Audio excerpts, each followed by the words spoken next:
This story starts in the Dragon World. All the Saiyans gather on Planet Vegeta under direct orders of Frieza. A low-class Saiyan known as Bardock discovers Frieza is planning to wipe out their entire race, so he decides to send his son Kakarot to the planet known as Earth in order to save him.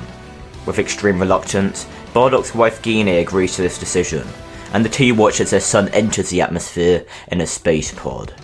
Bardock then takes one final stand against Frieza, and he dies, along with the rest of his planet.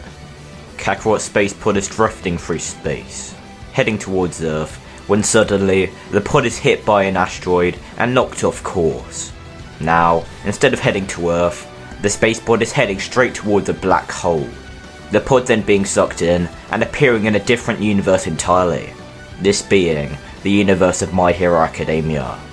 On Earth, a couple is packing up their camping equipment as they are about to head home. However, before they do, they see a shooting star in the sky. The man tells his wife to make a wish, the woman about to do so, however the couple both then realise that it isn't a shooting star. The couple then run back as what seems to be a meteor crashes in front of them, the couple being pushed back onto the ground. The pair then stand up, walking over to the newly formed crater, and they see what looks to be like a spaceship. The ship then opening, and a baby crawling out. This is Kakarot, and the impact of the landing not only made him hit his head and lose his memory, but his tail also slammed into a sharp corner in the ship, and was cut off. The man and woman walk over to the child, picking him up, and they decide to raise the child as their own, naming him Goku, and they then take him home. Goku is raised and has a normal life, and without his tail, he won't transform into an Ozaru and kill his new family. Also, since his parents realise their adopted son may not exactly come from this world, they never take him to the quirk doctor. The child was stronger than the average human anyway, so they just tell their son that he has a strength quirk. Goku is raised to be both a smart and strong child, Goku getting amazing test scores in school, and Goku also taking part in multiple martial arts clubs, karate, kung fu, taekwondo, and some others as well, meaning every day after school, he is in one of those clubs, and his teachers are amazed at how fast Goku progresses, calling him a prodigy, as he can seemingly imitate most of their moves with complete precision after only a short period of time. So this means Goku is not only a skilled fighter, but he also grows stronger from this, meaning his so-called strength quirk gets stronger. But really, that's just his normal strength. Goku applies to UA High School, being able to pass a written exam with flying colours, but now comes the physical exam. Goku begins to stretch, wearing his favourite orange gi which he wears while practicing his martial arts. Almost everyone looks at Goku confused, however one person who doesn't is a green-haired boy. He walks up to Goku and wishes him good luck. Goku has no clue who this green-haired person is, however he returns the gesture, wishing him luck as well, and as he does, the exam begins, everyone trying to run through the tight door while Goku simply jumps over them. Goku racks up 60 robot points. Goku then looking for more robots to destroy, but then he turns around and he sees a 0-point robot emerge. Goku then seeing all the contestants running in the opposite direction, and just as he is about to do the same, he hears a girl crying out for help. Goku's instincts kick in, instantly running straight towards a 0-point robot, and running next to him is that green-haired boy again. Goku runs over to the girl who was screaming, lifting the debris off her as he begins to carry her away. Goku then hears a large explosion, turning around as he sees the 0-point robot destroyed and the green-haired boy falling towards the ground at a rapidly increasing speed. Goku then jumps up, catching the green-haired boy as he then lands on the ground, and he carries the pair to Recovery Girl as the exam has just come to an end. Recovery Girl heals both Deku and Uraraka, the three then introducing themselves to each other, and then they all head home, awaiting their results for the UA entrance exams. Eventually, the results arrive, Goku playing the recording intently as he sees All Might on the screen. Goku gets incredibly excited. All Might is the hero he aspires to be. All Might congratulates Goku. He got 60 robot points, along with 60 bonus points known as hero points. All Might then says this means Goku got the highest score in the physical exams, and combining that with his great grades in the written portion of the exam, All Might welcomes Goku to Class 1A in UA High School. Goku jumps up and down in excitement, quickly running to tell his parents the great news. Some time passes, and Goku arrives on the grounds of UA High School for his first day. Goku seeing Izuku at the front entrance, so he quickly runs up to him, and the two would walk to Class 1A together, arriving to the site of Ida and Bakugo arguing. Tenya Ida then introducing himself to the pair, and right after, Uraraka arrives and greets the two boys who saved her. Izuku blushing profusely, while Goku simply laughs and scratches the back of his head. Out of nowhere, Mr. Aizawa stands up, telling everyone to sit down in a monotone voice. He then says, "They took far too long to settle down. It is unacceptable, and they had better improve." Mr. Aizawa then tells all the students to head down to the changing rooms and get the UAPE kits on. They are going to be doing a quirk test. Some students ask about orientation, but Aizawa simply brushes this off, saying they are not going to waste valuable time on such pointless things.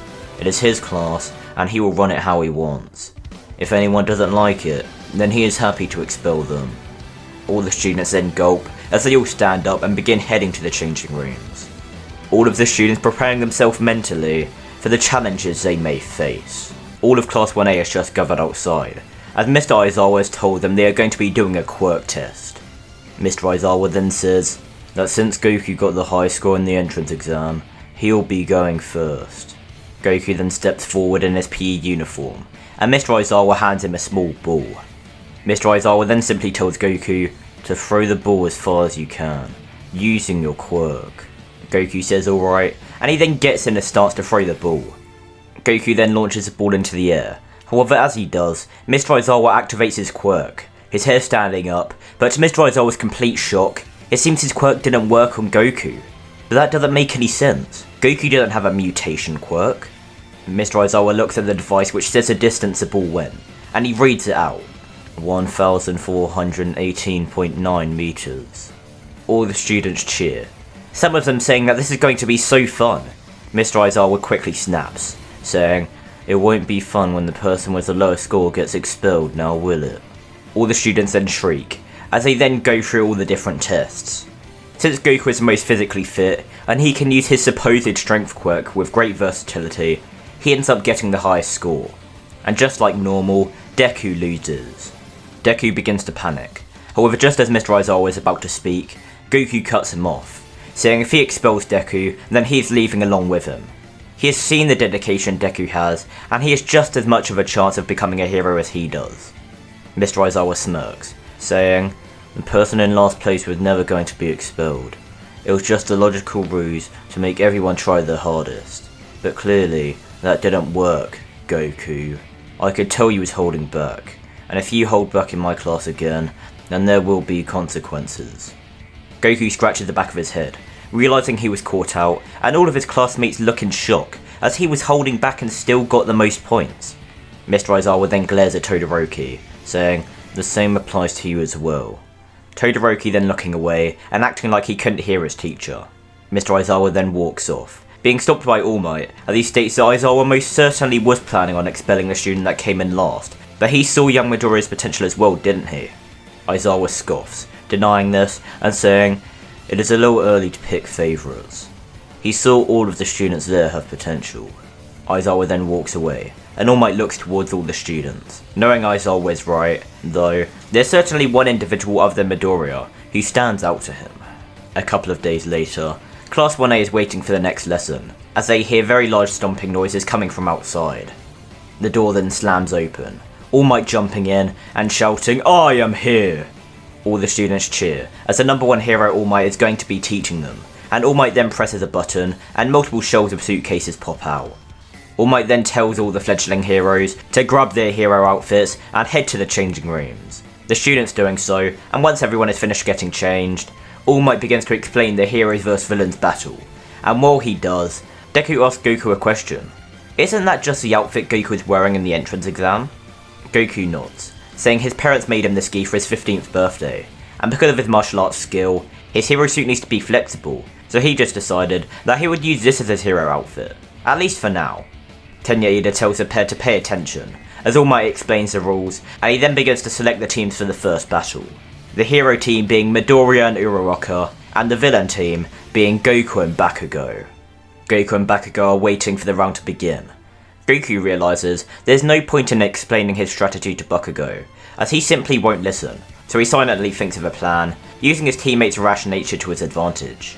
The round begins, Bakugo instantly running out of the door as he wants to have a one-on-one battle with Deku. Goku expected this, and knowing Midoriya, he'll most likely tell Uraraka to attempt to locate the bomb, and then wait for him to lose Bakugo, so they can work together to touch the device. So Goku opens the door to the room which has the bomb inside, then standing on top of the door and awaiting Uraraka's arrival. A short time passes, and he hears footsteps coming towards the room. Uraraka eventually walking in and seeing nobody in the room. She assumes Goku must be trying to look for them, and as she walks into the room, Goku drops down, quickly wrapping her in the capture tape, and the hero team has now went down to only one member. Goku apologises to Uraraka for the cheap tactic. However, he needs to end this match before the battle between Bakugo and Midoriya gets out of control. Goku then runs out of the room, heading into the direction where he hears explosions, and when he arrives, he finds Bakugo frantically looking for Midoriya.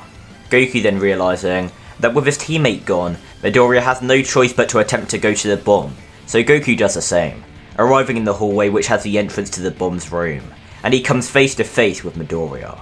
Goku cracks his knuckles, saying they should get this over with before Bakugo interrupts them. Midoriya agreeing, as the two rush towards each other.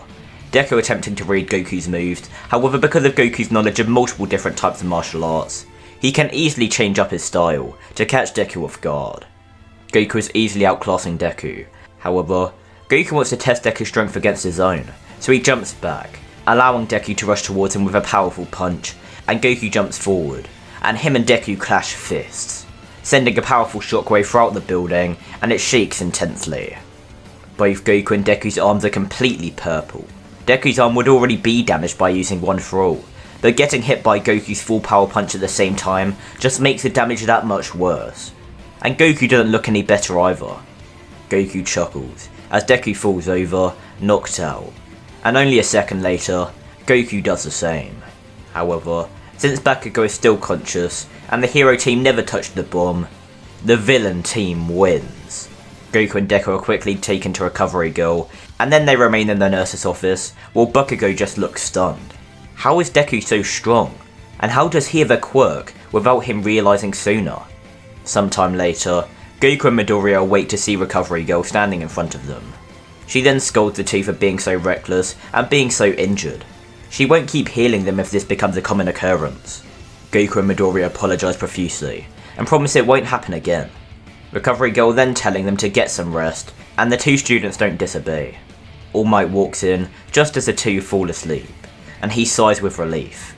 Recovery Girl tells All Might how both of them remind her of All Might so much. It is uncanny, but that isn't a good thing. A drop of sweat rolls down All Might's face as he looks at his two students, and All Might couldn't help but wonder what might have happened if he had met Goku instead of Midoriya that fateful day. And that is where we're going to end off this part. All of the students are preparing themselves for their trip to the USJ, and Mr. Aizawa walks over to Goku and Deku who are talking, and Aizawa tells Deku that since his costume was destroyed, he will have to wear his PE uniform to the USJ, while everyone else wears their hero costumes. Deku being fine with this, so after some time passes, and everyone is in their hero costumes on the bus, other than Midoriya whose outfit was completely destroyed in the Heroes vs Villains training battle, all of the students are talking about who has the strongest quirk. And some of them say Todoroki, but others say Goku. Goku's quirk seems just like All Might's, even more so than Midoriya's quirk, since Goku doesn't hurt himself while using his quirk. Todoroki just looks away, not caring about the other students' opinions, as he knows he is the strongest. He has to be. The students then arrive at the USJ. The students meeting the Hero 13, and they all walk inside the USJ, and the students look in awe at the building. It looks so cool. Then, out of nowhere, a giant purple and black portal begins to open, and then a bunch of villains walk out of it. Mr. Aizawa then tells 13 to protect the students and get to the exit, then jumping down and beginning to take on the villains. However, Mr. Aizawa looks in shock when he sees his student Goku jump down alongside him. Mr. Aizawa shouts at Goku to get out of here, but Goku refuses, saying Mr. Aizawa's quirk isn't good for long battles with so many opponents. He won't win alone. Mr. Aizawa knows Goku is right. He could use the help, so he tells Goku fine, but the moment things get out of control, he runs for the door. Goku nods, and then Goku and Mr. Aizawa fight all the weakling villains side by side. Goku's mastery of multiple types of martial arts, along with his immense strength, make it easy for him to take out the C-list villains. Mr. Aizawa is doing far better than he was in canon, thanks to Goku's help, and eventually, the two defeat all of the weak villains, and come face to face with the main two. Aizawa rushing in, and attempting to elbow Shigaraki, however he catches the elbow, and he begins to decay it. Goku then jumps in, kicking Shigaraki in the jaw, and sending him flying back. Shigaraki then laughing, and saying, "I thought Eraserhead was cool, but he needs some help with some dumb kid." Goku smirks, saying if he is the final boss, then he is disappointed, but Shigaraki then begins to uncontrollably laugh. "I'm not the final boss." Goku and Mr. Aizawa then turn around, seeing the Nomu, and the Nomu then punches Goku away, and begins to brutally beat on Eraserhead to Shigaraki's gleeful delight. Goku stands back up, wiping blood from his face, as he rushes towards the Nomu to help Mr. Aizawa, attempting to punch the Nomu, but the Nomu clashes his fist with Goku's, creating a massive shockwave and sending Goku flying back. And Goku feels great pain in his arm, but it isn't broken. The Nomu then continues to beat on Aizawa, Goku watching the entire thing with complete fear and anger at himself for not being able to do anything. The Nomu then goes in for another strike on the pro hero, seemingly being the final blow, but someone catches the punch. It is Goku, his eyes now being a yellow colour, and he harnesses the power of an Uzari without becoming one. Goku then punches the Nomu back, the Nomu actually being pushed back a great distance, however it seems the attack did no damage. Shigaraki then jumps at Goku from behind, attempting to grab onto his head and decay it, but Goku quickly reacts, turning around and beginning to crouch, and then the image of Bakugo using his explosions appears in his head. For some reason, Goku has the instinct to try replicate this, so he does, but instead of an explosion, a small blue ball of energy appears in his hand, and he hits Shigaraki with it, sending him up into the air where the Nomu quickly jumps and catches him. Shigaraki then looks at his torso, having severe burn marks as Shigaraki begins to scream out of anger, shouting for the Nomu to kill that kid. Deku and his group eventually arrive, watching as Goku and the Nomu trade blows, and they see as Kurogiri appears next to Shigaraki. Deku now has to decide what to do. He can either go and try help Goku, or he can go and try fight the other two villains. Goku looks like he's greatly outmatched, but thanks to his martial arts skill, he's able to dodge a lot of the Nomu's heaviest punches, and land some good punches of his own. Deku then watches, as Shigaraki begins walking to the heavily injured Aizawa. Deku making his choice, and he jumps in and tries to punch Shigaraki. However, a purple and black portal then appears in front of Deku, and Shigaraki's arm comes through it, about to touch Deku's face, however it is hit with another blue ball of energy. Shigaraki, Deku, and Kurogiri look over to Goku, who is heavily injured, but shot the ball of energy with one arm, while blocking a powerful punch by the Nomu with his other. Shigaraki scowls. "Kurogiri, go help the Nomu finish that kid. It is taking too long." Kurogiri is about to do so, but then the USJ doors slam open, and a dominating figure jumps through them, shouting, "I am here!" All Might then jumps down to the fight, punching the Nomu with Goku, who is heavily injured and is fading in and out of consciousness. All Might tells the boy, "He can rest now. He is here, and he will deal with those villains." All Might then begins his battle with the Nomu and Kurogiri, and the following events remain the same, up until everyone returns to school, after they are allowed some time off for a couple of days. Goku walks into the class, and all of the students begin to cheer, to Goku's complete and utter surprise. Yaoyorozu says that Goku was amazing defending Mr. Aizawa, and asks Goku if he is okay. Goku slightly blushes, saying he is fine, and anyone else would have done the same. Deku then walks up to Goku, wanting to ask about what happened to Goku in the USJ. He saw his hair stick up, and his eye colour changed, and he was way stronger than he should have been. Not to mention, he seemingly used a different quirk entirely with whatever that blue energy was. But before he gets a chance, Mr. Aizawa says he wants to speak with Goku in private.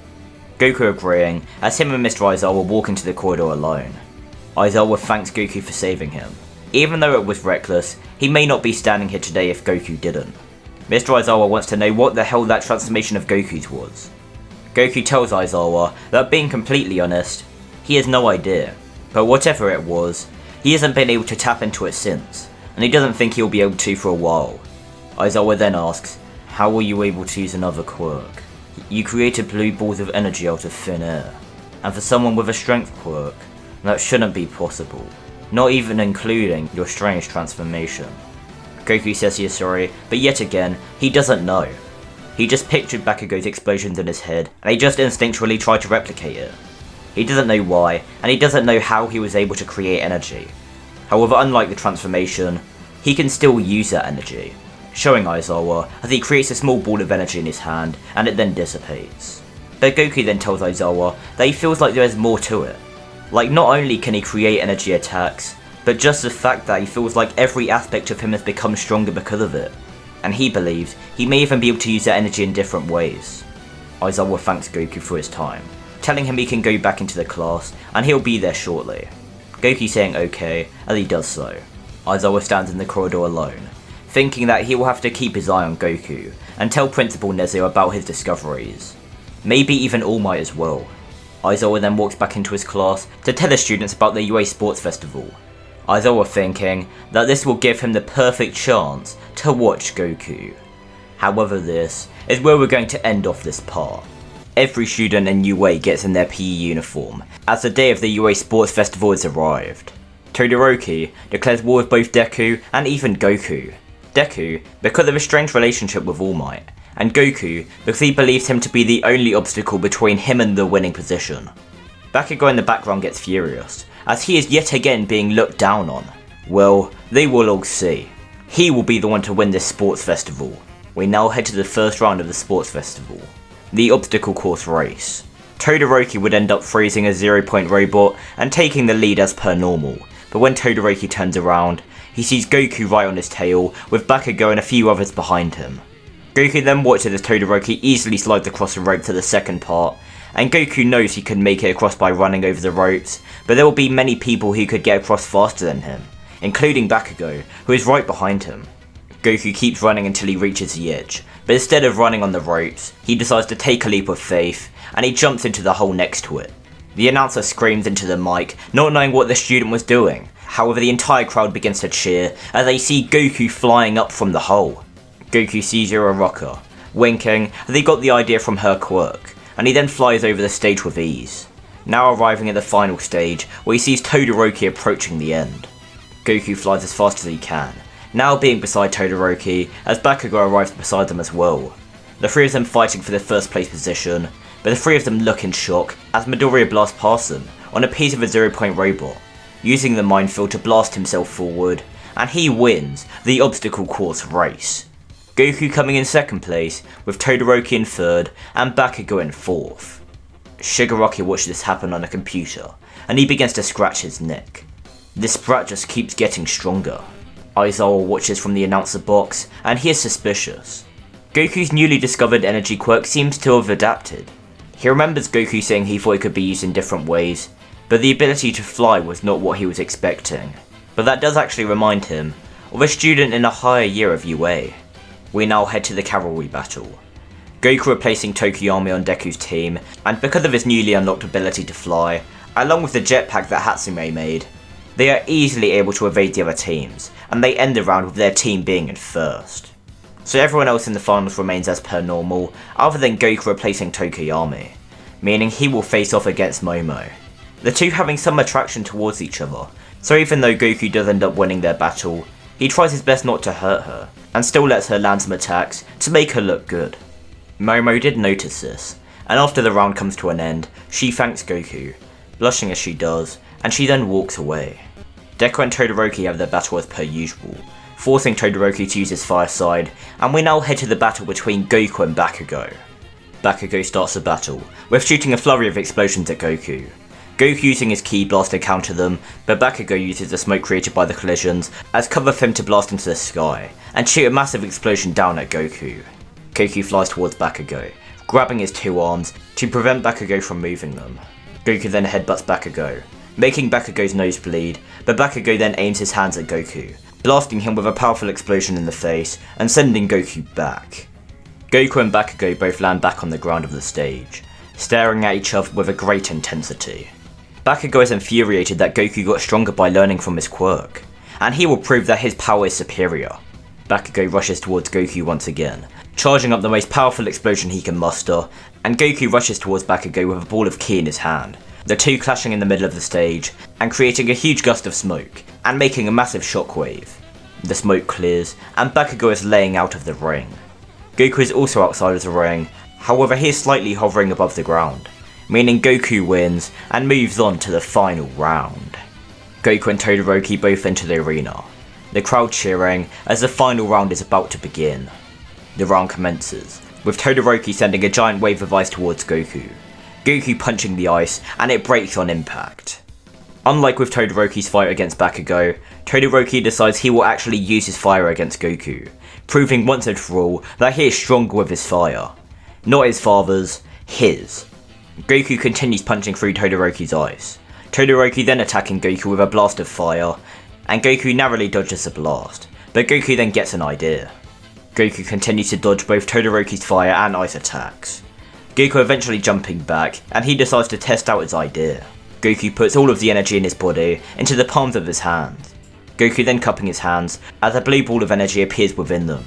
Todoroki looks in shock, but then smirks, saying if Goku will break his limits, then so will he. Half of Todoroki's body then bursts into flames, as the giant ball of fire appears in his hand. Todoroki then using all of his concentration and energy, also pushing past an invisible barrier in his mind, and the other half of his body is covered in ice, and in his other hand, a giant ball of ice forms. Todoroki is in immense pain, and he knows for a fact he won't be able to pull something like this off again for a while, but this is his only chance at winning.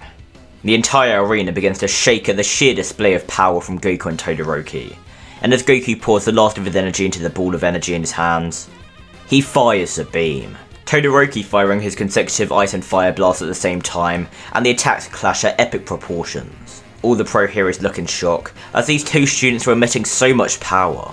Endeavour laughing, and shouting for his son to finish that brat off. And Goku hears all of his friends cheer him on from the stands. Deku, Ida, Uraraka, and finally, he hears Momo shouting that he can't lose now. He eliminated her, so the least he can do is win this. Goku shouts, "Full power!"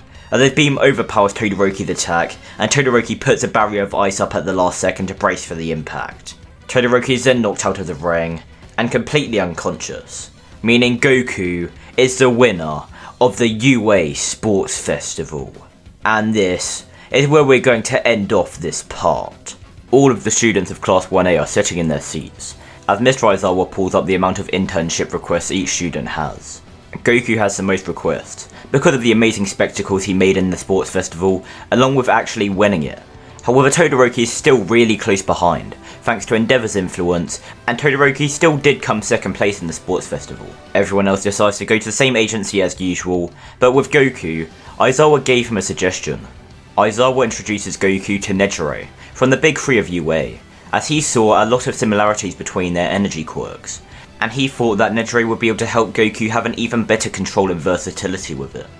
Aizawa tells Goku that she is currently doing a business study in the Ryukyu agency, and if Goku wants to get stronger with his energy quirk, that might be a good option.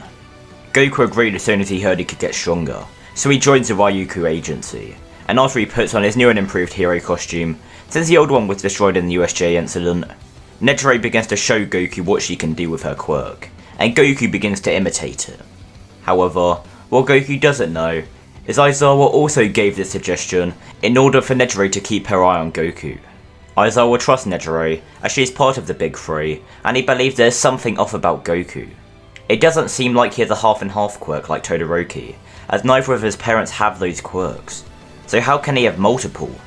And that isn't even including that strange transformation Aizawa watched Goku use, and nearly fight the Nomu to a stalemate with. Deku also got the idea of full cowling from Goku.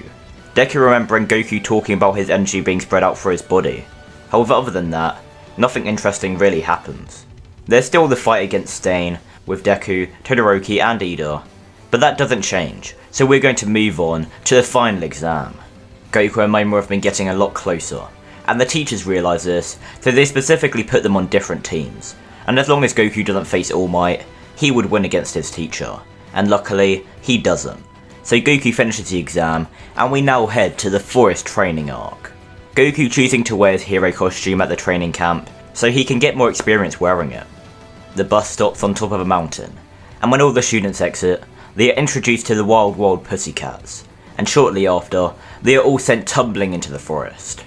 Goku knows he could easily just fly over the forest, however that clearly isn't the point, so he fights through the forest along with his other classmates, eventually arriving at their training camp, and things remain practically the same, other than Goku is the one who flies up and prevents Mineta from looking over the wall at the girls. And when everybody's assigned their training methods, Goku is left for last, and Aizawa tells Goku that his goal is to unlock that transform state he used in the USJ once again. Goku needs to try emulate whatever emotion he used to access that power, and try to gain control of that transformation. He also wants Goku to increase his regular strength, along with how much of his energy he can fire out. And finally, he wants Goku to increase his flying speed. Goku says that sounds like a lot more than most of his classmates have to do. But Aizawa simply says that even though Goku is the winner of the USJ Sports Festival, he still has the most room to improve, because of the new abilities he is discovering. Goku nods, and he goes off to begin his training, Aizawa watching and contemplating. Nejire told him that Goku seems like a great hero in training, and very eager to learn, but Aizawa thinks there's still something off about him. And he isn't the only hero that noticed this. We now head to the evening, where people are doing the bravery test. Goku, Momo and Deku are all talking, when they hear a large explosion. Deku quickly rushing off to go find Koda, while Goku and Momo go to try find Mr. Aizawa. But while they are looking for him, they encounter Darby. Darby smirks, saying into an earpiece that he's found the kids, and he then tells the kids that they are coming with him. So how about they make things easy and just give up? Goku cracks his knuckles, telling Momo to run and find Mr. Aizawa while he handles this guy. Momo saying she can help, and Goku says he knows she can, but she can help more people if she finds Mr. Aizawa. Momo knows Goku is right, so she reluctantly says fine as she runs away. Darby smirking, and thinking that things just got a whole lot easier, and he then shoots his blue flames at Goku. Goku quickly jumping out of the way and flying into Darby, punching him in the gut, and he sends Darby flying into a tree. Goku then looks at Darby, but Goku looks confused as Darby seems to be completely made out of mush. But before Goku can do anything, Mr. Compress traps him in a marble, and he tells his teammates that they got the main one, now they just need the girl. Deku finishes his fight with Muscular the same way as normal, and he brings Koda to Aizawa, then warning Aizawa that the villains are here for Goku and Momo, and he tells Aizawa that the villain he was fighting started laughing and told him that they've already got Goku. Aizawa has a panicked expression on his face. Deku then running off and looking for Momo, and he's only able to find her just as she is turned into a marble by Mr. Compress. Deku then looks in shock, as Mr. Compress is holding not 2 marbles, but 3, and as Mr. Compress begins to walk backwards through a portal along with the other villains, Deku jumps out, narrowly grabbing one of the marbles as the portal closes. Bakugo then appears outside of the marble, screaming in frustration as he was tricked by that bozo, but secretly, Bakugo is also feeling a kind of survivor's guilt, as he was the only one who was saved from being captured. Deku then faints, Bakugo carrying him to the main camp, and he remorsefully says that Goku and Momo were taken. Aizawa slams his fist into the ground, partly blaming himself. If he wasn't so suspicious of Goku, maybe he could have done more. Goku's eyes open. Goku realises he is tied to a chair, and he looks around and he sees he is in a bar. Goku then glares forward, seeing all of the League of Villains members, and Shigaraki walks up to Goku, maniacally laughing as he says, "Long time no see, kid." And that is where we're going to end off this part. Goku glares at Shigaraki, instantly breaking out of his restraints and gripping the villain by his throat. Shigaraki then laughs, saying, "I wouldn't do that if I were you." Then pointing behind him, where Goku sees Momo tied to a chair, and Darby holding her hair, ready to ignite his flames. Goku lets go of Shigaraki, Shigaraki then holding his throat as oxygen begins to flow through his lungs once again. Goku looks at Momo softly, telling her that she's going to be okay, without even saying a word.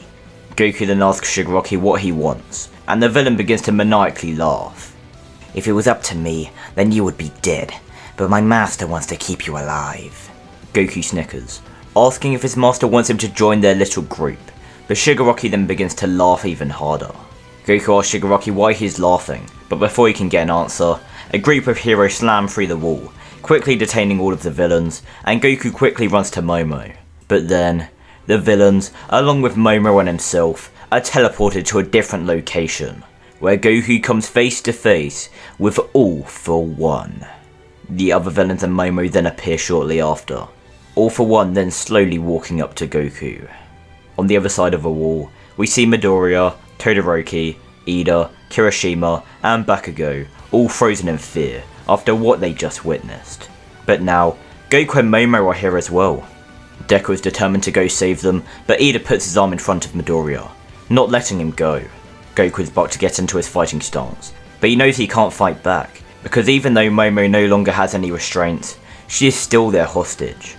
All For One says Goku has promise, however his quirk is just too useful not to take. All For One then grabs Goku's face, lifting him into the air, and he activates his quirk. But to All For One's complete shock, nothing happens. All For One mutters that Goku is quirkless, but then All For One throws Goku to the side and he catches the punch from All Might, who has just arrived from the sky. Goku then looks up, realising all the villains were flung back, so Goku quickly dashes to Momo, grabbing her and throwing her into the air. He could sense his friends were near, and isn't surprised as he watches them from above, grabbing Momo and fleeing the scene. Goku then watches as the League of Villains are being teleported away, and as they try and take Goku with them, Goku transforms into a Kari and negates the teleportation. His training at the training camp paid off, and using the rage for the villains threatening Momo's life, he was able to access the Kari once again. But it seems different this time. More controlled. More powerful. Goku then looks and sees All Might is losing to All For One, and he jumps into the fight. All Might telling Goku to run, but Goku refuses to leave. He won't let All Might die. All Might can't help but smile at the kid's determination, and while he fights alongside Goku, he realises that Goku is keeping up with him. No, surpassing him. All For One is on the back foot, and he begins to have a mental breakdown.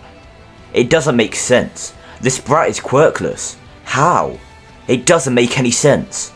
However, without giving him a moment to think, Goku punches All For One in the face, breaking his mask and sending him back. All For One gets back up, enraged, and he rushes back at the pair, trying to hit Goku, but All Might blocks a blow, using the final embers of All For One, while Goku's hair spikes up and turns golden for a short moment, while All Might and Goku consecutively punch All For One, knocking the villain out as the battle comes to an end. Goku is in his base form, heavily exhausted, and All Might is in his weakened state, one thrall leaving his body, as All Might internally bids it farewell. All Might then points towards the camera, saying, "It's your turn!" and all of Japan begins to cheer. However, Midoriya is the only one who truly understands what these words mean. Goku was given a hero license, meaning he didn't have to take part in the exams, and when everyone is coming up with their super moves, Goku finally names the Kamehameha and invents the Dragon Fist, using All Might's United States of Smash as inspiration. With us swiftly moving through that, we now have Class 1A choosing business studies. By this time, Goku and Momo would be officially dating, and when Mirio takes on Class 1A, he's impressed by Deku like normal, but he is even more surprised when he's actually caught by Goku and slammed into the ground. Mirio would tell Goku and Deku to both come to Night-Eye's agency, and the two would agree to do so, and Goku would recommend Momo to go to the Ryuko agency. Apparently Uraraka and Froppy are going there as well, and he had a great time when he was there before. Momo would actually like this idea, so while she goes to the Ryuko agency, Goku and Deku go to Sir Nighteye, and after they both impress All Might's former disciple, Goku especially, Sir Nighteye accepts him into his agency. So Goku is there when Mirio and Deku first encounter Overhaul and Eri. Eri running to Goku as she saw him on TV with All Might, and Overhaul would realise this as well. However, he would play dumb, and Goku, with heavy remorse, is forced to let Eri go back with Overhaul. Things from here remain fairly the same, other than Goku and Momo being involved in the mission to go save Eri. But things begin to change when they all arrive at the villain's base. Goku and Momo would enter the base, along with the others, and this time, instead of just Mirio rushing ahead, so would Goku, and the two would arrive to confront Overhaul. Mirio would begin to face Overhaul alone, and Goku knows Mirio is much better suited to face Overhaul, so he goes over to Eri, but before he gets to her, he hears Mirio scream in pain. Goku turns around and he sees Mirio standing in front of him. He blocked a quirk erasing bullet from hitting Goku, not knowing Goku didn't have a quirk anyway, so even if the bullet did hit him, it would have been ineffective. Midoriya then tells Goku to protect Eri as he begins to face Overhaul once again, becoming heavily injured until Sir Nighteye arrives and he begins to take on Overhaul himself, while Goku tends to Midoriya's injuries. Nighteye gets impaled as Deku and Momo arrive, and when Deku and Momo go to face Overhaul, Goku knows he has to step in, telling Eri to stay with Midoriya as he goes to help. Goku flies towards the fight, but he then stops, frozen in shock, as he watches Overhaul touch Momo, and her body explodes. Deku is heavily injured, and Overhaul convinces the terrified Eri to come with him before more people die. Deku looks back at the paralysed Goku, shouting for him to do something, and this is where we're going to end off this part. Time stands still.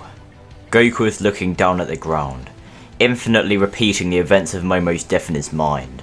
And now, Overhaul is going to take Eri too. Why didn't he get involved sooner?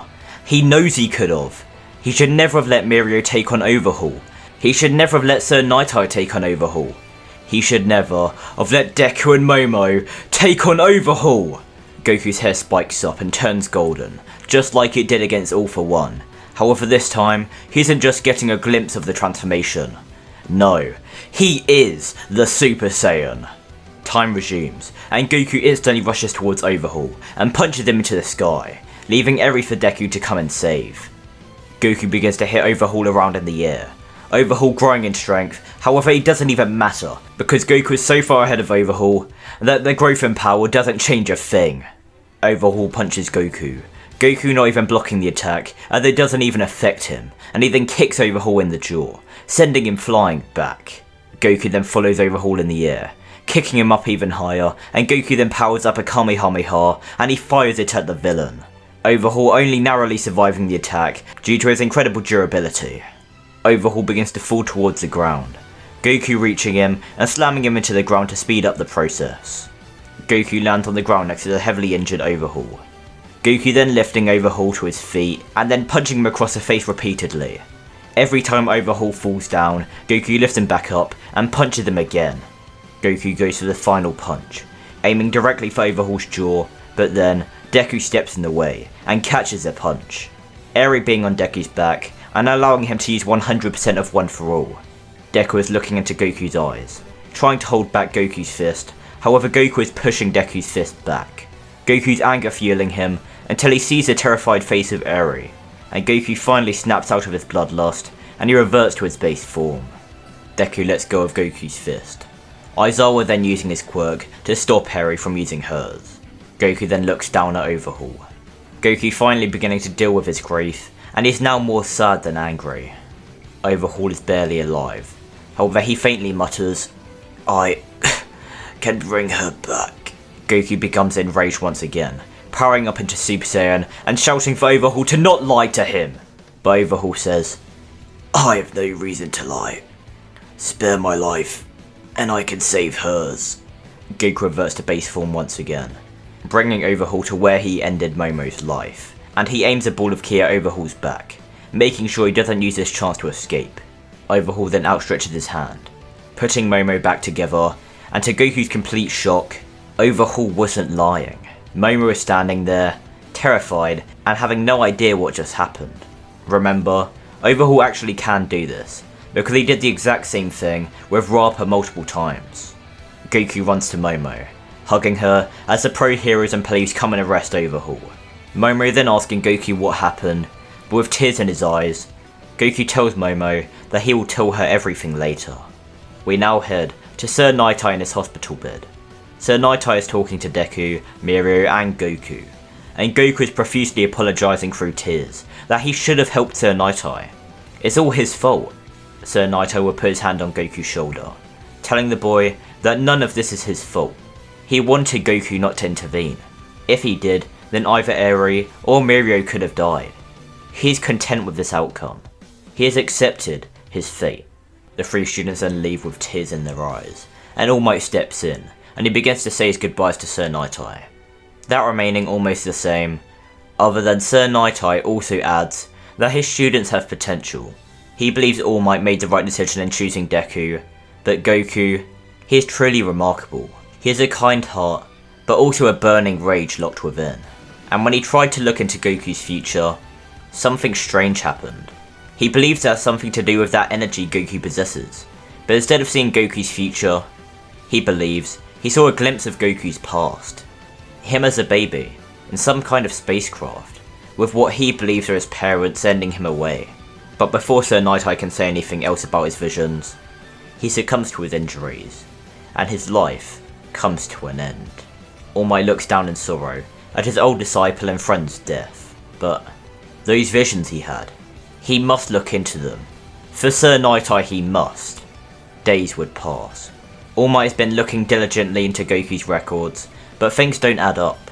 The main thing being, Goku has no birth certificate, which All Might does understand that if Goku was adopted, then his name could have been changed. However, there are also no records of Goku's parents adopting him. Goku is outside of UA, and is meditating when All Might walks up to him, and All Might asks him if they can talk. Goku stops his meditation, and he says sure, gesturing for All Might to speak, and then All Might scratches the back of his head. All Might says that he doesn't know how to tell Goku this, but he isn't from around here. Goku looks confused, asking All Might what he means, but then All Might says that Goku doesn't come from this planet. Goku with a shocked expression on his face, but All Might continues, saying that there's no record of Goku ever being born. No record of Goku's parents ever even having a child, and there's also no record of them adopting a child. Not only that, but there's also no record of any quirk even remotely similar to Goku's. It is like he has a plethora of quirks, all combined into one, which has never been seen before. And after they did an X-ray scan of Goku, they realised that he should in fact be quirkless. Goku tears up, and before All Might can say another word, Goku flies off, having conflicting emotions about what he just heard, but all he knows is he needs time to think. All Might looks down and sighs, knowing he could have told Goku that in a better way. However, Aizawa will come from behind All Might and puts his hand on his shoulder, saying, "The kid deserved to know. Maybe you could have been told in a better way, but at least he knows now, and we will be here ready for him when he is ready for us." All Might solemnly nods, and the two walk inside UA. And we now head to Goku, who is sitting on a bench that overlooks the cliff of a mountain while the sun begins to set. Goku is staring into the distance, pondering about his entire life when he hears someone walking behind him. It's Momo, and she sits on the bench next to Goku, and she tells Goku that All Might told her everything. Goku looks at Momo, saying his entire life has been a lie. For as long as he can remember, he's always wanted to be a hero, and he always wanted to improve his quirk. But now, not only does he not have a quirk, but he's an alien, a monster. Momo grabs Goku's hands, telling Goku to not call himself that. He isn't a monster, and he will become a great hero along with all of their classmates. Hell, he fought alongside All Might to take down the biggest villain Japan has ever seen. Goku softly smiles, thanking Momo, and the two then hug as the sun finally sets. Inside of a dark lab, a bald scientist is walking through the lab, laughing as he talks to himself. "I'm so glad that All for One ditched the idea of using Tomura as his vessel, because with that brat's DNA, I will make him the perfect vessel." At the end of the last video, it was revealed to Goku that he doesn't come from Earth. He's an alien of some kind, and Goku has been forced to live with that ever since the events of the last season transpired. Since the last season ended, Goku's origins have been kept secret from anyone who wasn't already notified, and Goku and Momo have gotten much closer, spending much more time together, as after Goku nearly lost Momo for good in the battle against Overhaul, he doesn't want to waste the time he has with her. Not only this, but Endeavor has also taken up the position of the #1 hero, and gained a lot of respect after defeating a high-end Nomu at the cost of permanently scarring his body, and nearly losing his life. We now arrive at the time where Class 1A will battle against Class 1B. Goku's hero uniform was mostly destroyed during his battle with Overhaul, and he's begun to design a new one, but for the time being, he has to wear his old training gi. And as a part of Goku's training, Aizawa tells Goku to stay in your base form for the entire time, as if you go into either of your transformation states, you wouldn't really get much of a challenge. Goku agrees, so he says he won't transform, though a cocky blonde boy from Class 1B called Momo says that they should let him use his full power. Class 1B will win anyway! Aizawa blatantly says that Goku is approximately 5 times as powerful as All Might was in his last battle in Goku's strongest form, so he is already more powerful than every pro hero. So no, he will not be allowed to use that power here. All the students look at Goku, shocked expressions on all of their faces, as they knew Goku is powerful, but this is surreal. Goku then cheerfully smiles, scratching the back of his head, and saying that he isn't the only strong one in their class. Goku then looking towards Midoriya, Todoroki and Bakugo, and giving them a thumbs up. Shinso then arrives, to the surprise of all the students, and Shinso introduces himself before saying that he already faced some of them in the sports festival, but that doesn't make them friends. They are all still competing to be the best, and they are all just obstacles in the way of him achieving that goal. Everyone applauds Shinso for his seriousness and determination, and Vlad King then begins to explain how the battles will work. They will be put into teams of 4, with members of their specific class, and they will each compete one at a time. With Shinso being here, the number of students evens out to 42, so one of the matches will be a 5-on-5. Vlad King then explains the scenario. Their own hero agency is trying to capture a villainous organization.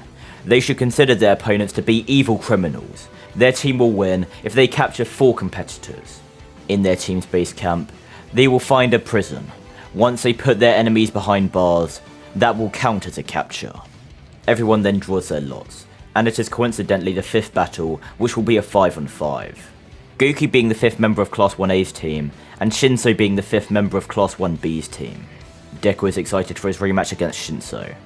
He still has questions about the vestiges of One For All, but right now, he's excited to see how Shinso fights, and he wonders what new abilities he has learned. The first match then starts. Aizawa and Vlad's last words being that if there is no decisive victory before the time is up, then the team with the most captures will win. With Class 1A's team not having Shinso on their side this time around, their strategy has to change. Koda first has 2 birds scout the area, but before they have time to strike, they are surprise attacked by Shishida, who has a beast quirk, and Kosei, who has a solid air quirk. Kaminari is the only one left standing after their first attack, and he dashes towards the pair with lightning fast speed, but Kosei jumps off of Shishida, and Shishida grabs Kaminari, but Kaminari simply smirks, saying nice grip there bro, before his body is engulfed by lightning, and Shishida is hit with a giant electric shock, throwing Kaminari away to stop the onslaught, but Shishida is still being electrocuted. And as Kosei goes to try help his teammate, Froppy grabs him with her tongue and begins to run away. Shishida fights through the lightning and begins to chase after Froppy. Kaminari being surprised as to how Shishida isn't knocked out, but he knows he has to stop him now, but Kirishima and Koda get up. Kirishima shouting that they've got this, as they both attempt to hit Shishida, but he reverts to his human form, dodging their punches before going back to his beast form, but before he grabs the pair, Kaminari dashes over to them, pushing them both out of the way, and Shishida grabs him, but not wanting a second round of electric shock, he quickly throws Kaminari before he gets a chance to do anything, and he is sent flying in the direction of Ibara, but Koda sends a hawk after him, which grabs Kaminari by the shirt before he goes too far. All of Class 1A is growing stronger due to the presence of Goku, and they will all prove how strong they have become. Froppy managed to capture Kosei, so in a panic, Shishida wants to even the odds, and quickly grabs Koda before jumping away to his camp, dodging all of the incoming attacks with his incredible sense of smell, and capturing Koda, meaning both teams are down 1 member. The members of Class 1B then begin to discuss their strategy, but Shishida gets nervous as he tells his teammates that he can smell 3 Froppies coming their way. Ibara then says that she will get them, sending her vine-like hair in the direction Shishida tells her, and she then says she got one, dragging Kaminari out and trapping him in a ball of hair in order for his lightning to be ineffective. But as she gloats about their victory over him, Kirishima then jumps down, landing a punch in Ibara's head, which knocks her out cold, and he then jumps towards Shishida and begins to throw a flurry of punches towards him. Shishida was distracted by the capture of Kaminari, which gave Kirishima the perfect opening he needed. Rin is then about to run over to Ibara, but Froppy grabs the unconscious body of Ibara and quickly begins to jump around with her unconscious body, and as Rin is about to fire multiple attacks at her, the freed Kaminari hits him with one of his discs and fires a large electric shock straight at him, knocking him out as well. Froppy quickly grabs Rin as well, as she begins to run away, and it is now Kaminari and Kirishima vs Shishida. Kirishima is keeping Shishida at bay, while Kaminari runs around the giant beast and shoots every disc he has at him, before Kirishima jumps back and Kaminari hits the beast with a giant electric shock. Kirishima then running up to the shocked Shishida, and with a powerful uppercut, the beast is finally put down. And after they take him to their team's prison, Class 1A wins the first round, with only one of their members being captured. All the other matches remain relatively the same, until the 5th match, which with Goku there will be a significant difference. Goku knows he will be their enemy's main target as the strongest on their team, so using Midoriya's strategy, he separates himself from them, and Midoriya does the same by going in a separate direction. And then, Goku begins to try out something he's been practicing. Goku closes his eyes, and he begins to sense where everyone is. Goku has been trying to find more ways to use his energy abilities, and he discovered he could sense other people with it. So with him doing this, he senses where all of the enemies are, but as he is about to fly towards one of them, Goku's eyes widen as he sees giant black and blue tendrils in the sky. Goku begins to fly towards the origin point of the tendrils, as he sees Uraraka holding onto Midoriya as they are in the sky, and more tendrils come out of Midoriya, destroying the surrounding area as they form. Shinto then uses his quirk on Midoriya at the request of Uraraka, stopping the onslaught, and Midoriya sees a man in the Vestige world, who tells him he is going to need to work even harder to control the new abilities he will unleash. The quirks of every previous One For All user are inside of him now, and he will have to control them all. The one he just displayed was his quirk, Black Whip, and One For All responds to his emotions, so if he doesn't control them, then they will control him. Midoriya then wakes up as Uraraka slaps him, and as they land on the ground, Midoriya apologizes profusely, and as he is about to walk towards Uraraka, Momo rushes to attack Midoriya from the behind, but Goku gets in the way and simply chops him on the neck, knocking him out. Goku then throws Midoriya up to Shinso in order for them to have their one-on-one fight, while Goku along with the rest of the team fight the other 3 members of Class 1B. Deku and Shinso's fight plays out just like normal, and obviously with Goku helping the rest of their team, it is a complete breeze for winning the match. With this, like in canon, Class 1A are the victors of the class clash. And I think this is a good place for us to end off this part.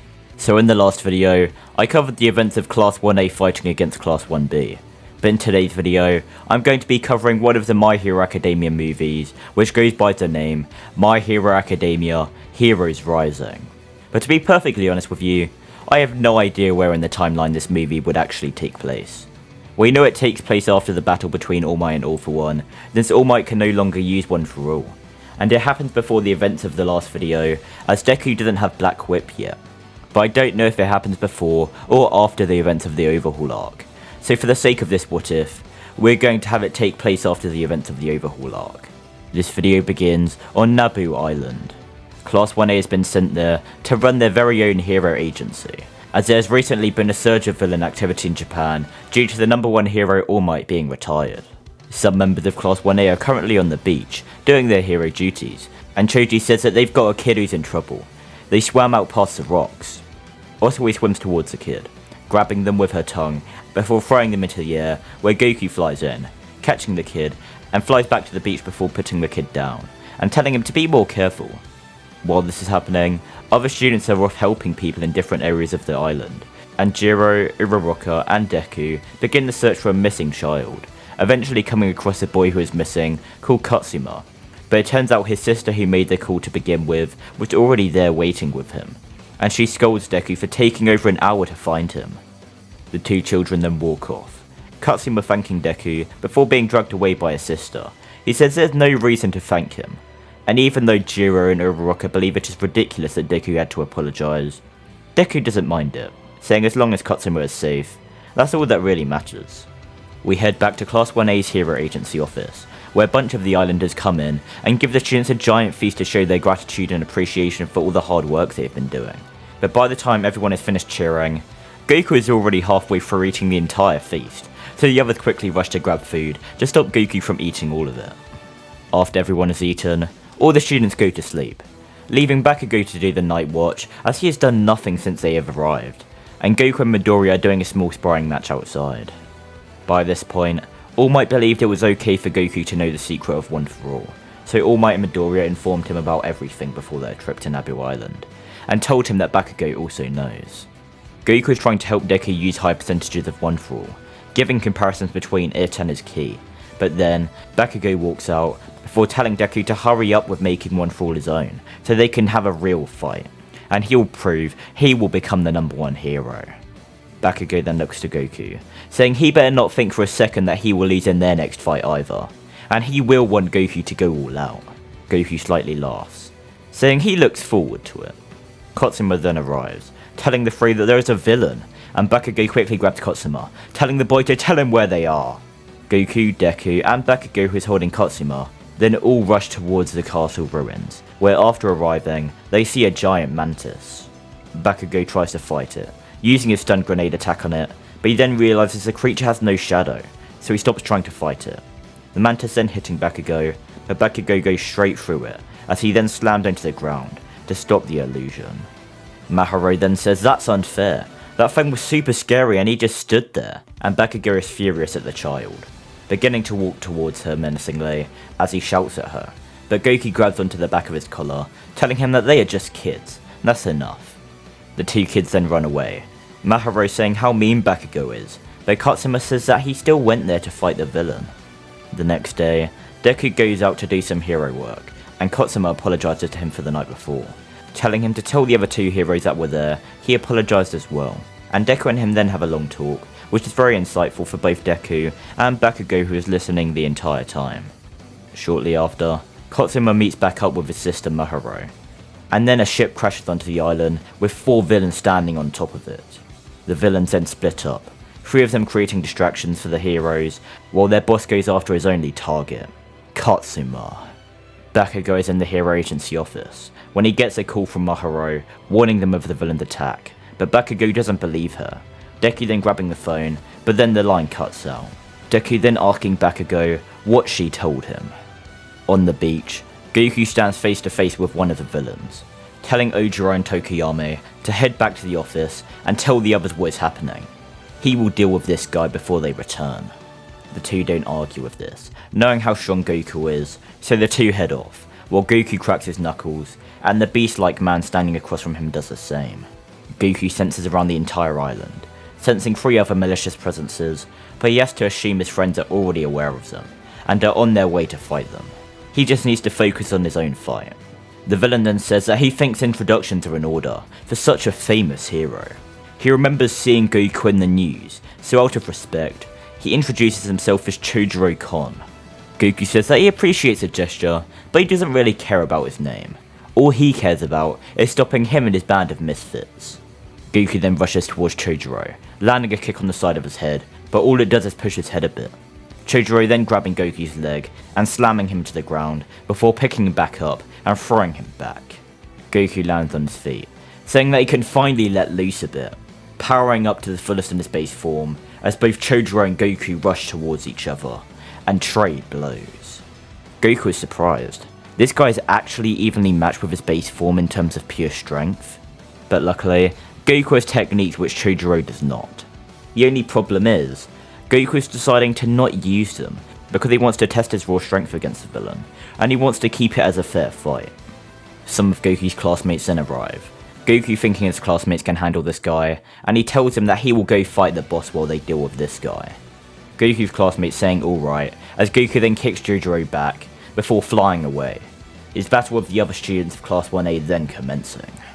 While this is happening, the villain known as 9 is slowly walking towards Katsuma and Maharo, saying that he's going to take Katsuma's quirk, but Deku gets in the way, taking the kids a short distance away and telling them to run before he begins to battle against 9, but Deku isn't strong enough to take him on alone.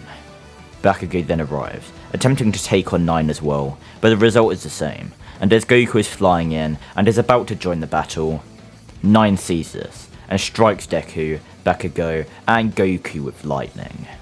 Deku and Bakugo are knocked out, 9 then falling to his knees as his illness overtakes him, and Kirika arrives. Goku stands in front of Katsuma and Maharo, being injured by the lightning, but he shielded some of the attack with his ki, so he is still in fighting condition. Goku knows fighting here isn't the best option though, as it will put the lives of the two children, along with Deku and Bakugo at risk, but luckily, he doesn't have to, as the other students of Class 1A arrive, creating a gust of smoke which blocks the villain's vision, as the heroes get a chance to escape, along with the kids. We now head to the siege of the castle ruins. One of the villains was already captured, so there are only 3 of them left, and the 3 remaining villains get split up by a preemptive strike from Class 1A. Goku is with the group fighting Chojuro, as they realise they won't be able to match his pure strength without Goku. Todoroki freezes Chojuro into the lake, but after he breaks out, he activates his partial transformation, and Goku now realises his pure strength and base form won't be able to match him, so he'll have to use his techniques and work with the others. While this is happening, 9 is brushing through other students of Class 1A, and Kiriko is winning her battle against Tokiyami. But after Tokiyami gains some ground, Kiriko gets enraged, and after hurting Ashido, Tokiyami freaks out, Dark Shadow going berserk and taking down Kiriko, but Tokiyami is knocked out as well. Deku and Bakugo are now fighting against 9, while we head back to the battle against Chojuro. Ida kicks Chojuro with Recipro Burst, but it has no effect, Chojuro throwing him to the side before blocking a punch from Kirishima and throwing him into a wall. Goku then covers his hand in a ball of ki, uppercutting Chojuro into the air, where Todoroki freezes him, but after Chojuro breaks out of the ice, he is paralysed.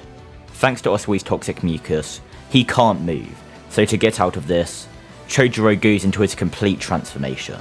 Chojuro then shoots a giant mouth beam, Goku firing a Kamehameha in response, and the 2 beams clash, but with Goku only being in his base form, his Kamehameha is slowly being pushed back.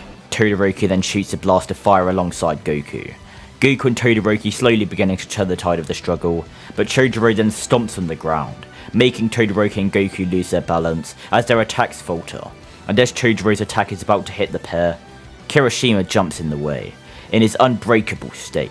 Asui then throws Ida into Chojuro, who lands a kick on his face, making him stop his mouth beam attack, and Todoroki then begins to trap Chojuro in ice, as Goku flies up and lifts his hands into the air, attempting to make the biggest ball of ki he has ever made, but Goku accidentally begins to form a spirit bomb from the energy of the planet.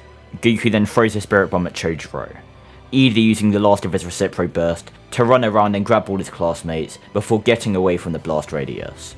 Chojuro attempting to shoot another mouth beam at the spirit bomb, however there is no effect, and then the bomb makes contact, creating a large explosion which destroys half of the island. We head back to the battle between Deku, Bakugo, and 9. Deku and Bakugo are both in the clutches of 9, and Deku decides there's only one way they can defeat 9. Deku's bloody and bruised hand reaches for Bakugo, Bakugo grabbing onto it, and after a large gust of smoke is cleared, 9 sees both Deku and Bakugo using One For All. Deku is using the final embers of One For All, while Bakugo is now the power's new wielder. Goku then lands behind them in his Zakaru form, saying that they can't have all the fun without him, and Bakugo says that Deku won't be able to achieve his dreams anymore. After this, he will be quirkless again, but Deku has accepted this, saying as long as Bakugo achieves it for him, then it will all be worth it. Deku and Bakugo then Detroit smash into the air, Goku looking in amazement at the power on display, as the sky clears for them. Goku, Deku, and Bakugo then all rush towards 9, all of them dodging and smashing through 9's attacks, as finally, Goku, Deku, and Bakugo all land a consecutive final kick on 9, with the remaining embers of One For All leaving Deku, and with that, the battle has come to an end.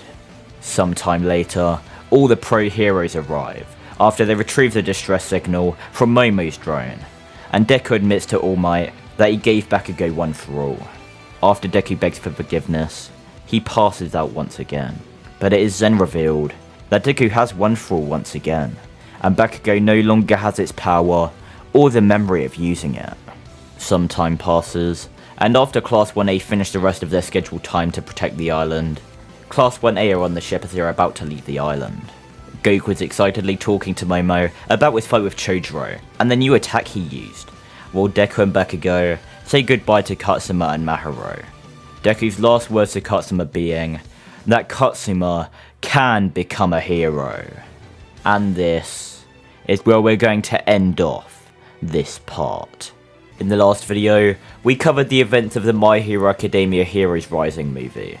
However, in this video, we are heading back to the canon events of the series, and this episode takes place after part 1 of season 2 of this What If series. Hatsume has told Goku that she has designed multiple hero suits for him to try on, and Goku walks to the room which Hatsume seems to never leave, and once he arrives and knocks on the door, there's a huge explosion, which blasts the door open, and as Hatsume is about to land on Goku in a very embarrassing way, Goku dodges out of the way. Hatsume then brushes herself off, saying that she has built a changing room inside which has the outfits inside of it, so he can try them on and show her. She's excited to receive his thoughts. Goku is excited as well, so he goes into the changing room, and after a short time passes, he walks out in an outfit very reminiscent to Midoriya's, however it is orange and blue.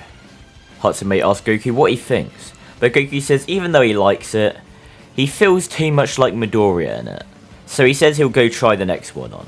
Goku goes back into the changing room, now coming out in an outfit with white gloves and boots, a blue cape, and an orange and black base design.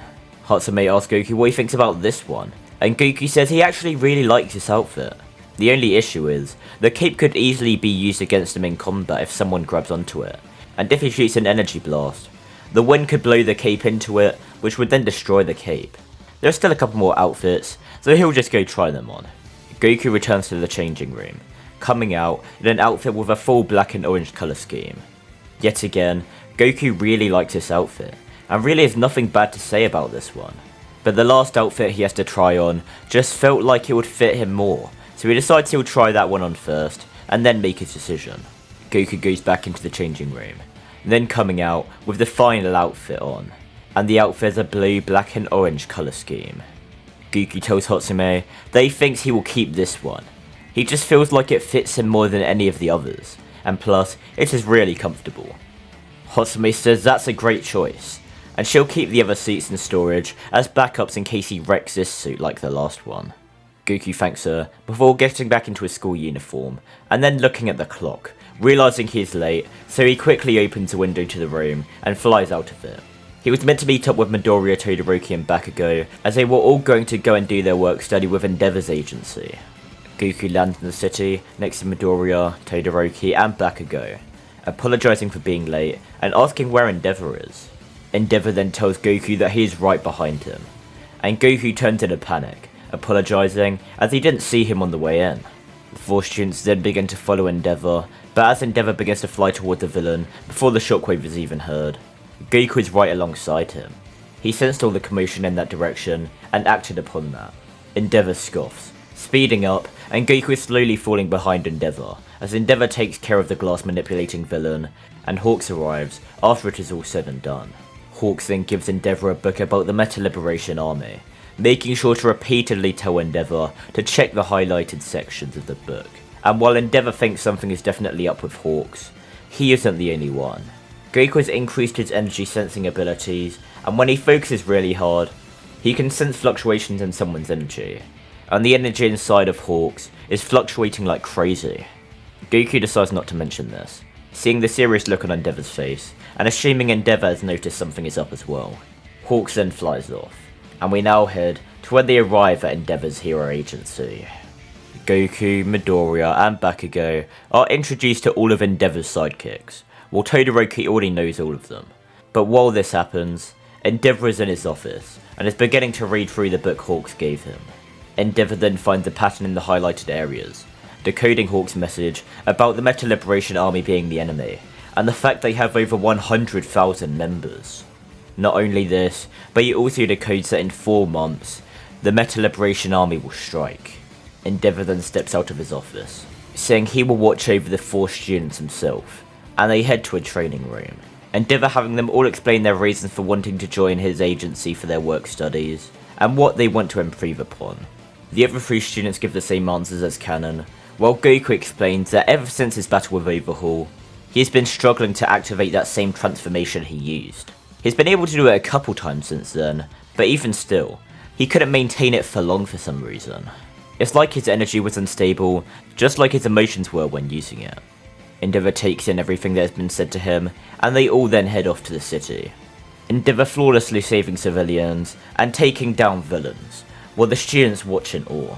Todoroki realizes how Endeavor is propelling his speed, and Endeavor gives Todoroki and Bakugo the same task. They need to learn how to store up their power, then condense it, and fire it.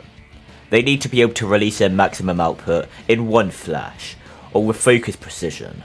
Endeavor then gives Midoriya the task of continuing to work on his Air Force shot, until it becomes second nature to him, and to forget about the new power for now.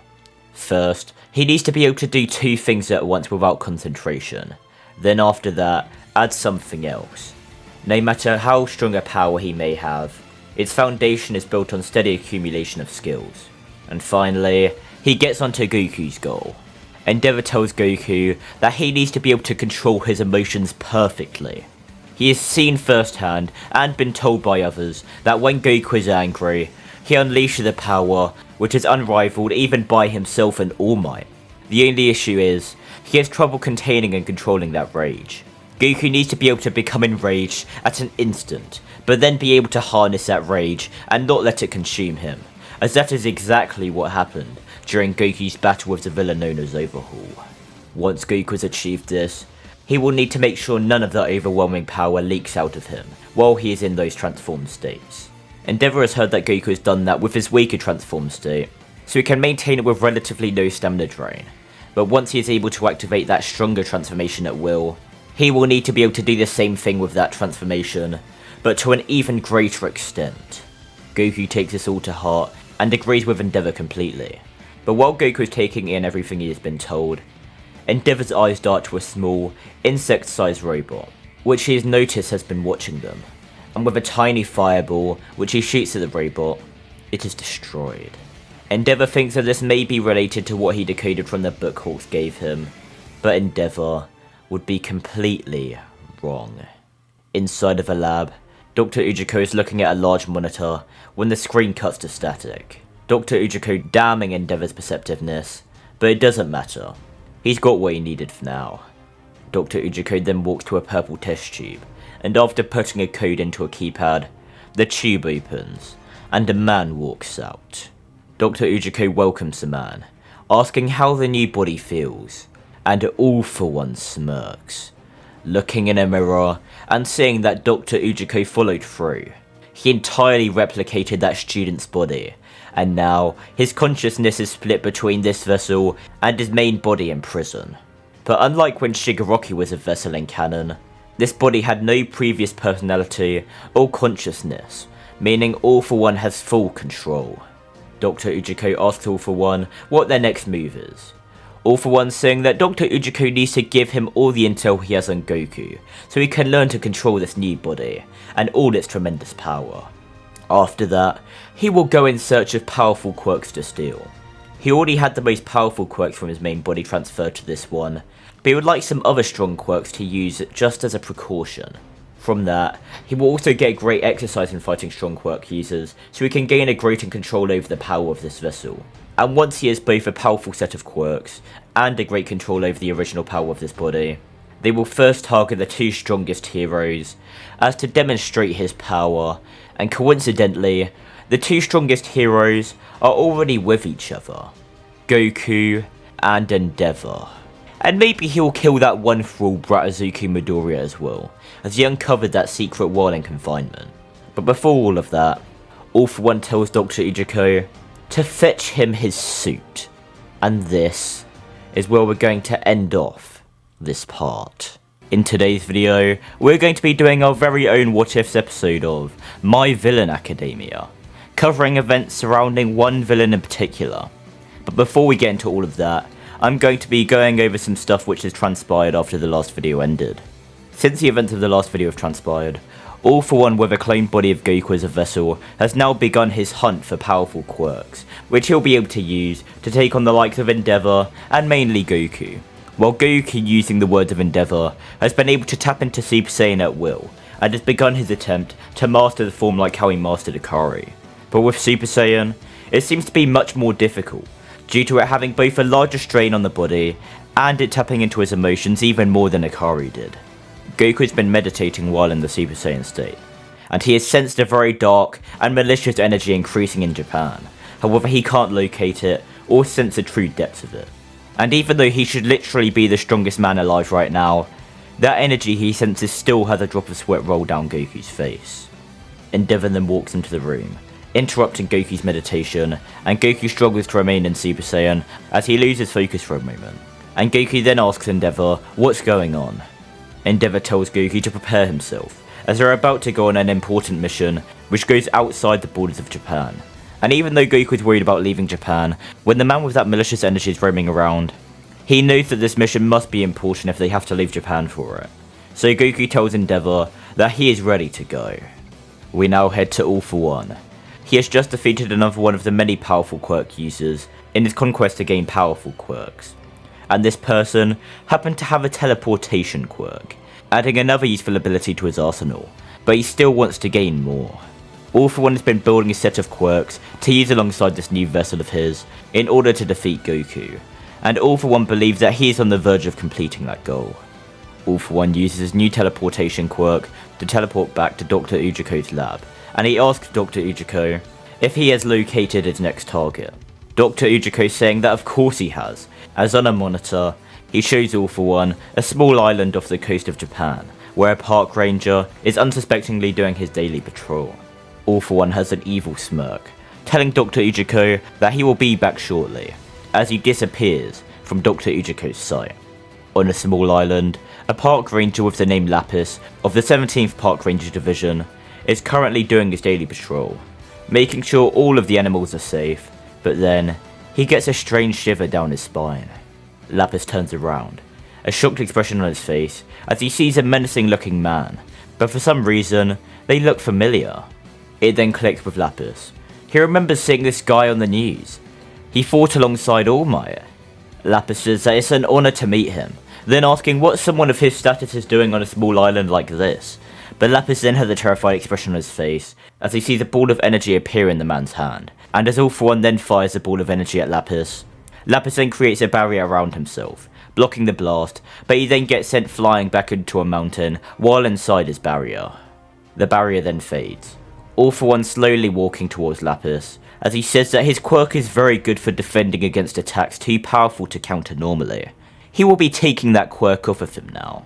All For One then outstretches his hand, then doing a pulling motion towards himself, and Lapis is sent flying towards All For One, and as All For One is about to grab Lapis's face, Lapis creates a bunch of miniature barriers in his hand, and fires them towards All For One. All For One having to stop his grasp on Lapis to smack away these miniature barriers, but some of them do manage to hit All For One.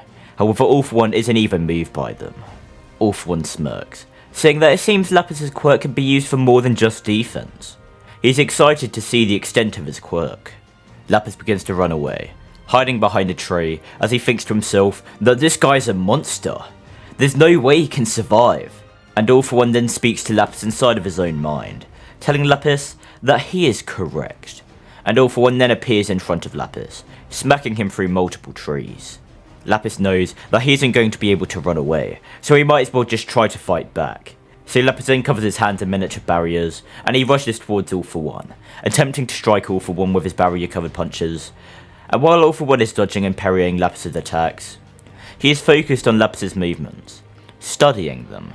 All For One then kicks Lapis away, then outstretching his hand and lifting Lapis into the air, before slamming him into the ground, and as All For One then powers up a ball of energy in each hand, and is about to fire them at Lapis, Lapis then creates a barrier around All For One, just as he fires his attack, meaning All For One's attack hits the inside of the barrier, and Lapis sees a huge explosion from where All For One was standing.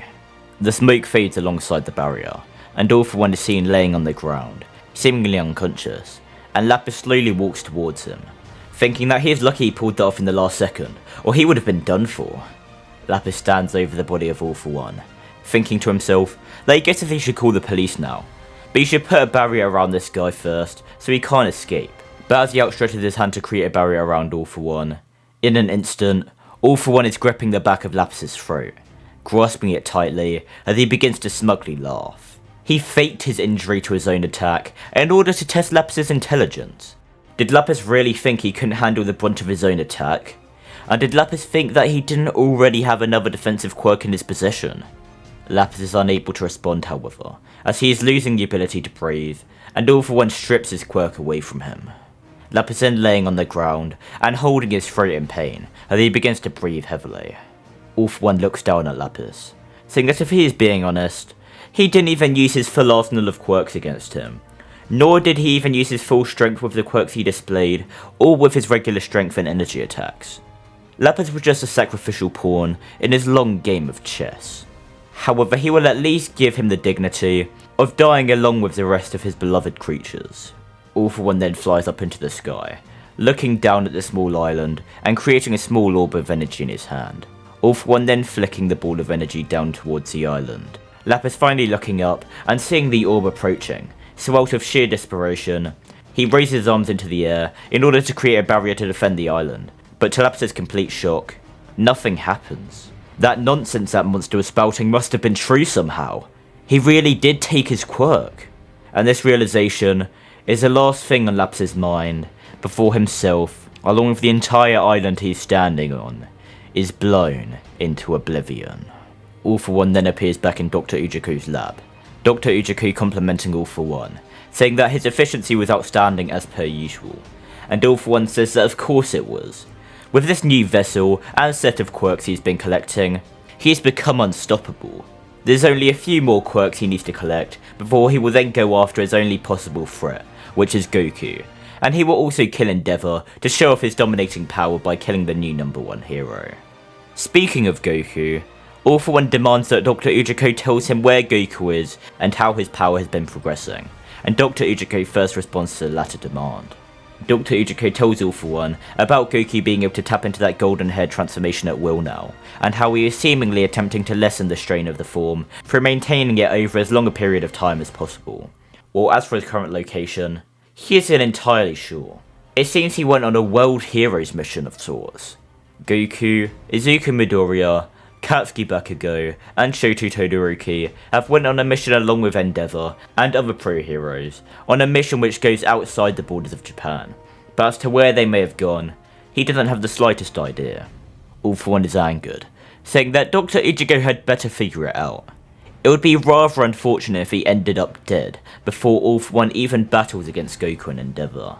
A drop of sweat rolls down Dr. Ujuku's face, saying he will get to work on it now, and All For One smirks, saying very good, as he then says that he will go after his next victim tomorrow before teleporting away, and Dr. Ujuku gives a sigh of relief.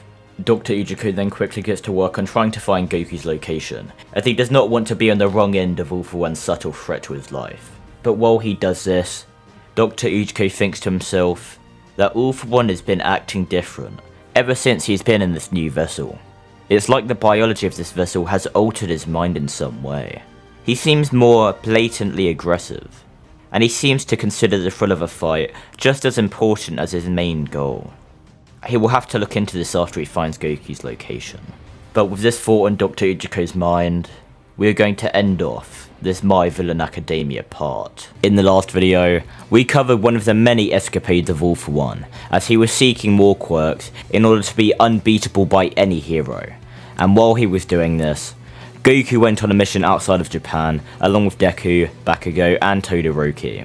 But now, they have finally returned to Japan, and are back in Endeavor's Hero Agency building. Now Goku is back in Japan, he can focus on that malicious energy he sensed before, so Goku begins to go into deep meditation while in the training room. Goku is trying to lock onto the energy he felt before, as he knows he needs to figure out what is going on before anything terrible happens. Goku is on the cusp of locking onto the energy, but then Goku hears the door to the room open, ruining his concentration, and Goku opens his eyes, seeing Momo, as Momo runs up to Goku and hugs him, asking how he has been. Goku is confused, wondering what Momo is doing here, but Momo then says that she just wanted to see him. They haven't got the chance to see each other in person for a while, so she decided that she would come and see how he is doing. Goku says that he's really happy to see her, and as Goku is about to hug Momo, Goku senses danger, and he quickly wraps himself around Momo, shouting for her to get down, as the building around them explodes. Goku and Momo then open their eyes, Goku letting go of Momo as they see the ruins of the building around them, and the dead bodies of Endeavor's sidekicks. Goku and Momo get worried about their friends being dead as well, but then they spot a giant dome of ice, and as it melts, they see Deku, Bakugo, Todoroki, and Endeavor standing there. Todoroki panting, and Endeavor diligently looking around. Goku and Momo run over to them. Goku asking Endeavor if he knows what happened, and Endeavor says no, but he then glares into the sky, and says but he assumes that man has something to do with it. Goku looks up, seeing the outline of a figure, but as Goku looks closely, the outline looks kind of familiar to his own. All for One then teleports in front of the group, greeting them, and then saying that he is surprised that they all survived. He knew Goku would, but not the rest. Everyone looks in shock, as someone who looks just like Goku is standing directly in front of them, and Goku asks who they really are. All for One telling them who he really is, and saying that he is here to take out the only person who could ever defeat him now, though he doubts that Goku could even touch him with the power he's acquired. Goku tells the others to stand back, cracking his neck and knuckles, and saying that he will deal with this pose for himself. Endeavor then telling Goku to not be so arrogant, but Goku looks to Endeavor, saying that if this guy is even remotely close to the same power as himself, then Endeavor stands no chance. That isn't being arrogant, it is just telling the truth. And besides, if he needs help, then he is free to jump in, but only if he needs help. Endeavor scoffs, wanting to argue, but knowing Goku is correct, so with that, Goku decides to make the first move, rushing towards All for One and punching him directly in the face. However, All for One isn't even moved, and All for One then grabs Goku's arm, before punching him in the gut and kicking him back.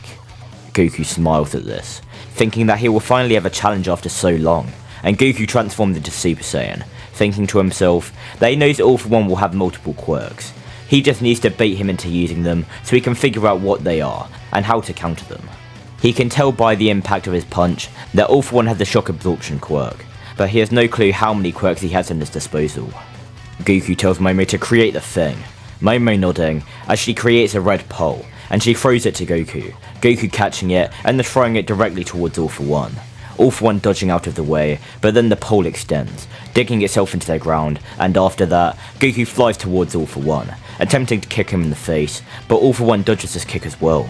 However, this was a part of Goku's plan, as he lands on the pole before bouncing back towards All for One at twice the speed, and landing a devastating blow to All for One's spine. All for One actually feeling this blow as he is slightly pushed back. All for One then begins to smile as well, thinking that he might actually be able to enjoy this battle, as he turns around, but as he is about to begin his assault on Goku, Endeavor has had enough of standing around, and shoots a ball of fire at All for One. All for One then creating a clone, which then shoots a ball of water directly at Endeavor's fire, cancelling it out. All for One then says that since Endeavor wants to get involved, he can fight his clone instead. The clone then grinning, as the clone then rushes towards Endeavor and the rest of the group, while the real All for One rushes towards Goku, and him and Goku begin to clash fists. Goku is surprised that All for One hasn't even transformed, and is keeping up with him in terms of strength. But All for One simply remarks that a simple strength quirk can really make all the difference. All for One then punches Goku in the jaw, pushing Goku back, and Goku then quickly powers up a Kamehameha, firing it at All for One, and All for One maniacally laughs, teleporting behind Goku, and he's about to hit Goku with an energy blast in the back. But Goku expected this, the direction of Goku's Kamehameha then changing as it kills directly to All for One, and hits him into the ground. Goku then flies into the air, getting ready for All for One's next attack, but then a bubble of water appears around Goku's head, and Goku struggles to hold his breath as All for One steps out of a crater in the ground, and is in a Kari. All for One laughs, saying that he knew fighting the real owner of this body would help him to unlock its true power, though he knows he is just touching the surface. All for One then electrifies a bubble of water, as Goku screams, and the bubble of water then disappears, as Goku begins to fall to the ground. All for One then flying in, as he is about to hit Goku with a barrier covered punch, but Goku then bursts his aura, and All for One is pushed back. Goku is hovering in the air, and he tells All for One that he wasn't going all out against him, but now he will get serious. All for One saying that Goku is bluffing, but then Goku speed blitzes All for One, punching him in the stomach and knocking the wind out of him, before Goku then uppercuts All for One, and then Goku shoots a ball of ki into the air, which he redirects to slam All for One into the ground. Goku then flies towards All for One once again, ready to land another flurry of blows, but as Goku is about to punch All for One makes a barrier around himself, blocking Goku's punch, and the barrier then fades, with All for One rushing in and kneeing Goku in the face, before kicking him into the sky. Goku is confused. How did All For One just get stronger? And when Goku looks at All For One, he seems completely uninjured. All For One smirks, looking at his hands, as he's glad he stole a regeneration quirk, as even a shock absorption wasn't enough to handle the strength of those blows. Goku is irritated that he didn't catch on sooner, and All For One notices Goku's power slightly spike when this happened, intriguing All For One as he wishes to test something out. All For One rushes towards Goku once again, Goku doing the same, and he begins to brutally beat down All For One, but All For One is laughing the entire time. Goku keeps punching and punching, until he punches All For One into the ground, creating a small crater, and he fires a Kamehameha at All For One once again, but this time, it isn't effective. All For One is able to smack the Kamehameha away, and he laughs, his pupils first returning to normal, before All For One is then coated in a golden aura, and becoming a Super Saiyan. Not only has All For One been getting unintentional Zenkai boosts throughout this fight, but he is now using the same form as Goku. And with this, All For One decides it is time Goku gets a bit of his own medicine. It is now All For One who speed blitzes Goku, using Goku as his personal punching bag, before throwing Goku into the ground, and All For One then begins to power up a Kamehameha of his own. However, this one is coated in electric water, giving it extra power, and Goku knows he won't be able to avoid this attack, so he'll just have to try and counter it. Goku powering up the third Kamehameha of this fight, and the two then fire their beams at each other. All For One's beam easily overtaking Goku's, and Goku is stuck holding back All For One's beam with his bare hands. Goku is using all his energy to hold back the attack, but eventually, Goku has no more power to hold it back, so the beam explodes on Goku. Goku being heavily injured, and reverted to his base form. Goku lays on the ground, barely being able to move, as he turns his head, and sees all his friends bloodied and beaten just like he is. Goku can sense all of their energies, and they are all fading fast. The only one still standing is Momo, but that's just because the clone of All For One saved her for last. The clone All For One then grabs Momo by the back of the neck, and the real All For One forces Goku to not turn away from what is about to happen. Momo stares at Goku, with tears in her eyes, saying that she loves him. Every moment she has spent with Goku has been the best moments of her life. She is always smiling when she's around him. She always wishes Goku to be happy, even if it means she isn't. She never thought she deserved Goku. Even now, she still doesn't believe she does. But Goku just makes her feel a way that nobody else ever has. Tears continue to pour out of her eyes, as she says that she just wants to be there for Goku. She wants to be the shoulder he can cry on, and she wants to make him happy the way he has done for her. Momo's final words to Goku are, "I could never live without you," as Clone All For One stops her from saying any more, as he crushes Momo's throat, and she dies. No resurrection this time. All For One says that he did Goku a favour. She was never going to stop talking at that rate. He's sure she had so much more left to say, but unfortunately, he just had to cut her off. All For One, along with his clone, begin to laugh, Goku's expression being one of pure shock as tears flow down his face, like his eyes are waterfalls. All For One slowly walks to his clone, saying that he has done well, but as he continues to walk towards his clone, he stops, as it feels like the entire planet is shaking. All For One turns around, seeing Goku standing up as he pictures every single moment he spent with Momo inside of his mind. Goku then looks to Deku, Bakugo, and Todoroki, thinking that if he fails, then his friends will die as well. And with all the pain and anger coursing through Goku's body, he finally snaps. Goku's hair begins to spike up, turning golden, but this isn't a mere Super Saiyan anymore. Goku's pupils fade, and a glowing golden aura surrounds him. Goku is now using his pain and rage to achieve a new level of power. Goku then blitzes All For One's clone, killing her with a single attack, and then Goku kicks All For One away. Goku then rushing towards All For One, and now the two have an intense battle, with both of them putting all of their power into their attacks. All For One creating barriers to block Goku's punches, but Goku then punches through all of the barriers, and sends All For One flying. Goku then dashing in the direction of All For One, with one fist outstretched, and Goku uses an attack called the Dragon Fist, and punches straight through All For One. And before All For One gets a chance to heal and become even stronger, Goku shouts that this is for Momo, as a ball of energy appears in each of his hands as he pushes them into each other, as he shouts, "Final Flash!" and a yellow beam fires directly towards All For One, completely eviscerating every atom of the villain. Goku then reverts to his base form, running over to his friends in Endeavor who are on the ground.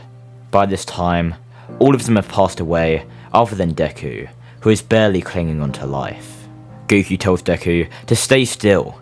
He'll fly him to a hospital, but Deku looks at Goku, smiling, as he says it's too late for him. But Goku can still achieve his dream. Goku is confused, as Deku outstretches his bloodied hand, and Goku holds it with his own.